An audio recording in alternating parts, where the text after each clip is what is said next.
ಕರ್ನಾಟಕ ರಾಜ್ಯದ ವಿಕಲಚೇತನದ ಒಂದು ಸಮಾಜದ ಒಂದು ಕ್ಷೇತ್ರ ಏನಿದೆ, ಆ ವಿಕಲಚೇತನ ಮಕ್ಕಳು ಮತ್ತು ಅದಕ್ಕೆ ಅವರ ಅಭಿವೃದ್ಧಿಗಾಗಿ ಶ್ರಮಿಸಿರ್ತಕ್ಕಂಥ ಸ್ವಯಂ ಸೇವಾ ಸಂಸ್ಥೆಗಳಿಗೆ ಒಂದು ಸುವರ್ಣ ಅವಕಾಶ ಅಂತಲೇ ಹೇಳ್ಬೋದು. ಏನು ಈ ಸುವರ್ಣ ಅವಕಾಶ ಅಂತಂದರೆ, ಸ್ವಸ್ತಿ ಫೌಂಡೇಶನ್ ಬೆಂಗಳೂರವರು ಈ ಒಂದು ವಿಶೇಷ ಮಕ್ಕಳ ಕ್ಷೇತ್ರದಲ್ಲಿ ಯಾರು ಕ್ರಿಯಾತ್ಮಕವಾಗಿ ಒಂದು ಅವರಿಗೆ ಬೋಧನೆಯನ್ನು ಮಾಡ್ತಾ ಇದ್ದಾರೆ, ಅವರಿಗೋಸ್ಕರ ಒಂದು ವಿಶೇಷವಾದ ಒಂದು ಪ್ರಶಸ್ತಿಯನ್ನು ಈ ವರ್ಷದಿಂದ ಅವರು ಪ್ರಾರಂಭ ಮಾಡ್ತಾ ಇದ್ದಾರೆ.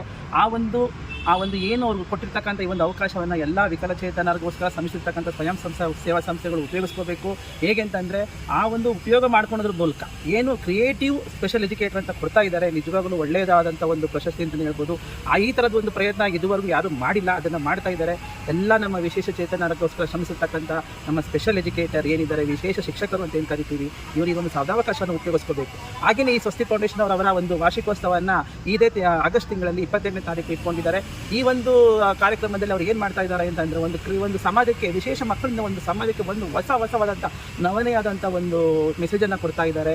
ಏನು ಮೆಸೇಜಪ್ಪ ಅಂತಂದರೆ, ಪ್ರಸ್ತುತ ನಿಮಗೆಲ್ಲ ಗೊತ್ತಿರ್ತಕ್ಕಂಥದ್ದು ಈ ಪಂಚಭೂತಗಳೇನಿದೆ, ಆ ಪಂಚಭೂತಗಳು ಅಳಿವು ಆಗ್ತಾ ಇದೆ. ಈ ಅಳಿವು ಉಳಿವಿನ ಬಗ್ಗೆ ಥೀಮ್ ಇಟ್ಕೊಂಡು ಈ ಒಂದು ನೃತ್ಯ, ನಾಟಕ ಮತ್ತು ಈ ಒಂದು ಫ್ಯಾನ್ಸಿ ಡ್ರೆಸ್ ಅಂತ ಏನಿದೆ, ಈ ಕಾರ್ಯಕ್ರಮ ಮಾಡ್ತಾ ಇದ್ದಾರೆ. ಇದು ಕೂಡ ವಿಕಲಚೇತನ ಮಕ್ಕಳಿಗೋಸ್ಕರ ಮಾತ್ರ. ಈ ವಿಕಲಚೇತನ ಮಕ್ಕಳು, ಎಲ್ಲ ನಮ್ಮ ರಾಜ್ಯದ ವಿಕಲಚೇತನ ಮಕ್ಕಳು ಈ ಒಂದು ಕಾರ್ಯಕ್ರಮದಲ್ಲಿ ಭಾಗವಹಿಸಿ ಕಾರ್ಯಕ್ರಮವನ್ನು ಯಶಸ್ವಿ ಮಾಡೋದ್ರ ಮೂಲಕ ನಮ್ಮ ವಿಕಲಚೇತನ ಮಕ್ಕಳ ಅಭಿವೃದ್ಧಿಗೆ ಸಹಕಾರಿಯಾಗ್ತೀರಾ ಅಂತ ಕೇಳ್ಕೊತ, ಬೆಂಗಳೂರು ನಗರ ಜಿಲ್ಲಾ ಕಲ್ಯಾಣಾಧಿಕಾರಿಗಳಾಗಿ ನಾನು ತಮ್ಮಲ್ಲಿ ಕೇಳ್ಕೊಳ್ತಾ ಇದ್ದೇನೆ. ಎಲ್ಲರಿಗೂ ವಂದನೆಗಳು.